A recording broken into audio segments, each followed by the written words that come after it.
Hello and welcome back once again to the Wrestling Rant. It is time for the SmackDown spoilers from Friday, January 31st, 2014 from Toledo, Ohio. Or at least I believe it was taped in Toledo, Ohio. I saw something that said the main event matches were taped before SmackDown, and that was in Toledo, so it sounds about right. Anyways, SmackDown starts with a recap of what happened on Raw. I would guess specifically the big six-man tag at the end with the Shield getting screwed over by the Wyatts. And speaking of the Shield, they come out after the recap. And it's basically a big promo segment. Ambrose does most of the talking. He says the Elimination Chamber is made for them, the Shield, and says that the Universe, the Authority, and Randy Orton knew if they got into the chamber, one of them would have walked out as champion. And he starts talking to Reigns about setting a record at the Rumble, and they talk about eliminating each other. And I guess they kind of start arguing, but Rollins is the voice of reason, and he talks about the Wyatts and that they are the reason they aren't in the Elimination Chamber. He says he doesn't know why they did what they did, and he doesn't care, but they need to be dealt with. And Rollins also praises the other two members of the Shield. Ambrose then says they will wipe the Wyatts off the face of the earth. I really hope they do. And at that point, Vicky Guerrero comes out to major heat that was said to be so loud you couldn't hear what she said. And I remember that being the case, I think the last time she came out for SmackDown. I don't remember. And once again, folks, I appreciate the hatred towards Vicky, but if you really want her to go away, don't react at all. Like I said about Stephanie and Triple H on Raw, don't react, don't boo, don't cheer. Just sit there with your arms crossed and wait for her to shut up and go away. If you get any reaction at all, you'll stay around. It's when you get no reaction, that's when people leave. Anyways, after Vicky gets, her complete spiel booed over by the crowd, we can't even hear, Triple H comes out, and he says that he understands where the Shield is coming from, and that the Wyatts did cost them the match, but it's water under the bridge, and they need to let it go because there's no benefit from it, and all there is loss and more problems, and they should just let it go. Gee, do you wonder if maybe the Wyatts are working for the Authority? It sure sounds like Triple H doesn't want his two big enforcer groups feuding with each other. Because that's what it comes off to me as. But anyways, Reigns steps up and says he doesn't need Triple H's approval. And Triple H says, well, there's no talking them out of it. And he asks the crowd if we want to see the Wyatts versus the Shield go at it. And apparently the crowd says yes, so Triple H announces the match for the pay-per-view. Yeah, it's going to be the Shield versus the Wyatts.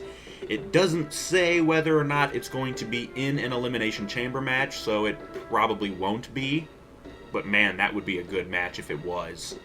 Just to see the Wyatts get their asses handed to them. And this also may lead to a face turn for the Shield. And I'd be all for it. But anyways, after that whole big promo segment finally ends, we get our first match, which is Antonio Cesaro defeating Dolph Ziggler in a qualifier match for the Elimination Chamber. So now Cesaro's in the Elimination Chamber. And he wins the match with the big swing and the neutralizer. Oh, and Cesaro was also announced as being from the United States now. Coulter was out there with him, of course, but Jack Swagger was not. And we'll get to that a little bit later. After the match, The Shield versus Sheamus, Daniel Bryan, and Rey Mysterio is announced for tonight's main event. And then Fandango defeats Xavier Woods in a match. Of course, Summer was there for Johnny, and R-Truth and the Funkadactyls were there for Xavier Woods. Didn't say anything about them doing anything, so whatever. After that match, the returning Christian is announced as being in a Elimination Chamber qualifier match later on versus Jack Swagger. So they announced that match. After that, we get a tag team match of Ryback and Curtis Axel defeating the Primetime Players. And the finish of the match, I don't know exactly what happened. It didn't really say, but I'm going to guess Ryback probably hit the shell shock on Darren Young and pinned him. Titus didn't break up the pin. And after the match, he started arguing with Darren Young about the whole thing, and then he walks out on him. And apparently, Young's mouth was busted open, bleeding. Young gets a mic and asks Titus what he's doing, and that they are like brothers and family. Titus says no, and he's tired of feeling like a loser, and he came to the WWE to be champion. And he says the only dead weight he's getting rid of is Young on his back. And he nails Young, knocks him on the mat, and starts to beat the hell out of him. And then he takes him to the outside of the ring, continues beating the shit out of him out there. And this is Titus turning heel, and Young is knocked out, so whatever. Does anybody really care about the Primetime Players, seriously? So Titus is back to being a heel. Him and Young were heels when they started as a team together on NXT before it changed over to what it is now, the last season of the supposed contest sort of show. They were heels then, and then they came to SmackDown, and somehow they were just turned face. I don't know how, though. I've never liked them, and I'm still not going to. If Titus thinks he's going anywhere with this, he's dead wrong. He's not going anywhere. And Young's probably not going to go anywhere either. Anyways, but after that segment, we get the match between Christian, the returning Christian, who has a new shirt, by the way, and he gets a big pop from the crowd, obviously, for his return. And Christian defeats Jack Swagger with a frog splash, and he gets the last spot in the Elimination Chamber match. After the match, Coulter is furious with Jack Swagger, and he throws a fit in the ring about him. Whatever the fuck. So yeah, it's looking like Swagger's gonna get ditched out of the Real Americans by Coulter, and Cesaro may end up going off on his own. I don't know if he'll ditch Zeb either. He should, because honestly, I don't think Cesaro needs Zeb. Cesaro needs to turn face and just start kicking ass.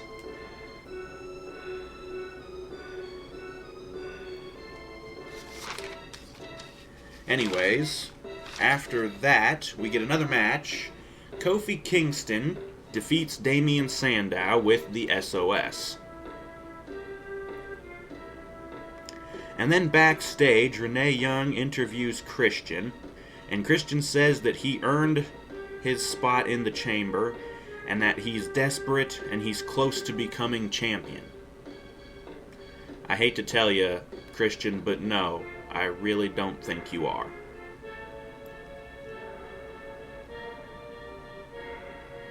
After that, another match. Cody Rhodes defeats the Road Dogg with a disaster kick. So, Road Dogg is so schmuck, he can't even... or he doesn't even need to take Cody's actual finisher, the fucking Crossroads. No, he just gets kicked in the face and that's it. Goldust and Billy Gunn were at ringside and they fought during the match. And then after the match, all four of them brawled until the Rhodes brothers got the upper hand. And I guess they probably chased off the Outlaws. Who gives a fuck? Now finally we get the main event. The Shield comes out, and then the Wyatts appear on the Titantron, the big screen. And they cut a promo. And when I say they, I actually do mean they. I'm guessing Wyatt talks for a bit, and then Luke Harper actually talks a bit. It specifically said that Harper actually spoke during this promo. Didn't say anything about Rowan, so I guess he kept his mouth. He probably just sat there with his stupid sheep mask on. Good. Keep him quiet. He probably sounds like a tard anyways. But yeah, so whatever. They cut a promo. And then Daniel Bryan, Sheamus, and Rey Mysterio come out, and we have the match. The Shield wins when Reigns spears the fuck out of Rey Mysterio. Obviously. That's the end of SmackDown. Now it's time for other news from the WWE. It came out today, and I think over the last couple of days, that CM Punk has been frustrated with the creative direction of the company heading up to WrestleMania. He was pissed off that he didn't win the Rumble and that it went to Batista instead. He said he didn't really have a problem with Batista because apparently the two of them are friends. But Punk's fed up. He said he didn't... the creative plan was for him to end up going against Triple H at WrestleMania. And I guess he didn't want to do that. Probably wouldn't have been that good of a match anyways. And... yeah. So the reason why, I think I mentioned this in the Raw video, we didn't see CM Punk at all during the show. And the reason that is because he showed up at the arena, and there were talks between him and Vince and some of the other officials in the company, and apparently the discussion was kind of heated, and Punk wound up just telling them, I'm going home. And so he left, and they wound up having to rewrite the show, because there was supposed to be something with Punk. I think the report said there was supposed to be some sort of a stupid concussion angle with him. But Punk didn't want to do that, because he doesn't really have a concussion. Whatever the fuck. But anyways, they had to rewrite the show like a dozen times. Because, you know, the creative just can't think of anything good right off the bat. They gotta rewrite it a dozen times. And so, Punk's basically done with the WWE, is the point that I'm trying to get to. His contract runs out in June, I think it said. But he basically just said he's done. He's sick of the crappy creative direction, all these other things. He also cited some health issues. He's kind of banged up and been kind of sick. And he said he hasn't been very happy with his ring work as of late. I think he said that his last couple of matches weren't that great, which could have fooled me. I thought they were fairly good. Anyways, so yeah, Punk's apparently done with the WWE. Now, we're not exactly sure if this is a legit thing, or if this is maybe just an angle they're trying to do, like a work. I don't know. We don't know about that. We haven't really heard any official reports. All the information is kind of through people's quote-unquote sources, you know, whatever the fuck. So this may or may not actually be true, But if it is true, this is bad. Because CM Punk has been one of the main reasons I've stuck with the WWE for a while. Because as bad as it's gotten, Punk's always been there to kind of make it better. Without him, that's a huge blow to the WWE. Especially if he goes somewhere else. He may end up going back to Ring of Honor. He may end up going to Dragon Gate USA, because there was another report I heard. The guy who used to be the owner of Ring of Honor, who is now the owner of Dragon Gate USA, him and Punk were friends for a while, and so I think he may have extended an invitation to Punk to come to Dragon Gate USA. I don't know. But either way, there's some interesting things going to be happening here very soon with CM Punk and the WWE. This, like I said, this could just be a work, and it could be something kind of like his pipe bomb from, was it 2011 or something? I don't know. Another interesting thing that news kind of broke on earlier in the week, is that Sting might be signing with the WWE. And this came as a big surprise to me, because I really didn't think he was going to leave TNA. But apparently, there are reports that he already has signed a deal with the WWE. There are reports that he's close to signing, something like that. They're in discussions and talks and stuff. I don't know. Don't really know exactly where that's gonna go. One report that I read said that the deal with Sting would probably include a Hall of Fame induction, as well as, DVDs, career DVD, that sort of thing. He'll probably end up having a couple of pay-per-view matches, possibly something at WrestleMania next year, because the WWE would want to establish Sting's character with their audience for a while and not just put him into WrestleMania this year, which is probably a good idea. And they said it also might have something to do with the network, since a lot of the old WCW footage has Sting, so it would probably be a good idea to have him. It'd be like a Legends contract sort of thing. But yeah, so there's that as well.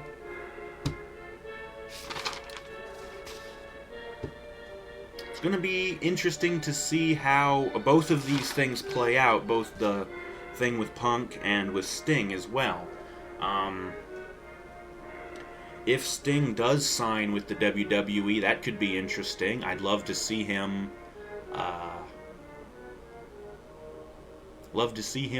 just, have matches maybe with some of the WWE guys. I think I said before, I'd like to see him and Undertaker. That would be, especially if it was a WrestleMania match, I think that would be a good match.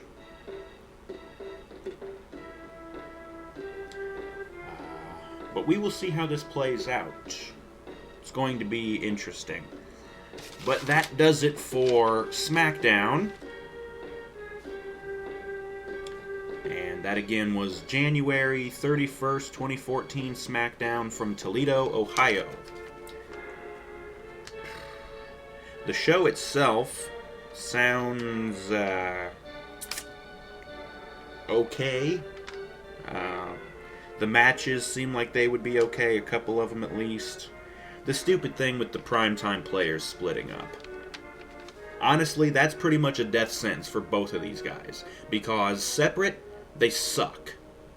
Together they suck, but at least they're together and they have something to do. By themselves, what are they going to do? Are they going to feud for a while? It's probably not going to be on Raw or SmackDown. And even if it is, nobody will care. This is like them breaking up Crime Time from a while back. Shad's not even in the company anymore, and JTG hasn't been seen in months. Even though he's still with the company. I don't know, I think he might be He might do matches on Main Event or Superstars, and he might appear on NXT every once in a while.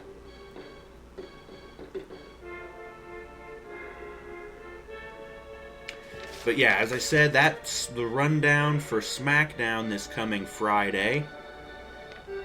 Sounds to be an okay show. I'm still not going to watch it. Although I did hear another report that SmackDown may be going live soon. Maybe because they finally realized that having a taped show is just dumb. Which is a lesson I thought they learned back during the Monday Night Wars, when WCW started spoiling the results of Raw because Raw was taped back then. You would think they would know not to do any taped shows. But no, whatever. Who knows? As I've said before, we will see what happens. So, stay tuned for that. Thank you for joining us once again. And join us next time. It'll probably be Monday for Raw next week. We've got a couple of weeks until the Elimination Chamber pay-per-view. There's probably going to be a lot of build for the Wyatts vs. Shield match. There's going to be a lot of build for the Elimination Chamber itself. We already know all 6 of the participants for the Elimination Chamber match. Orton, of course, defending the title. Daniel Bryan, John Cena, and Sheamus won their way into the match with the tag match on Raw. So that's 4. And then you had Christian and Antonio Cesaro win their way in here tonight on SmackDown. So that's all 6 of them.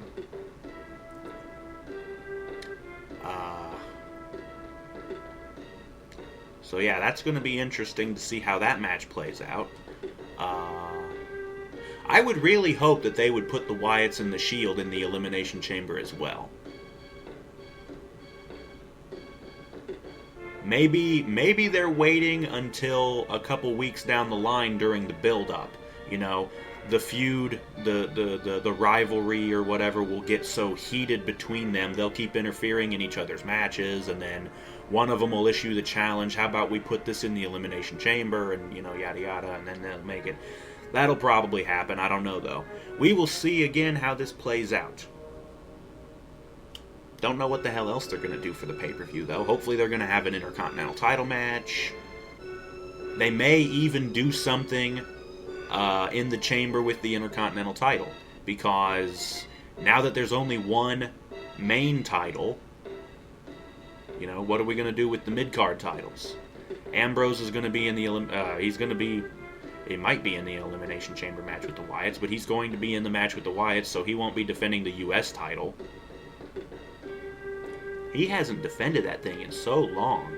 It's messed up.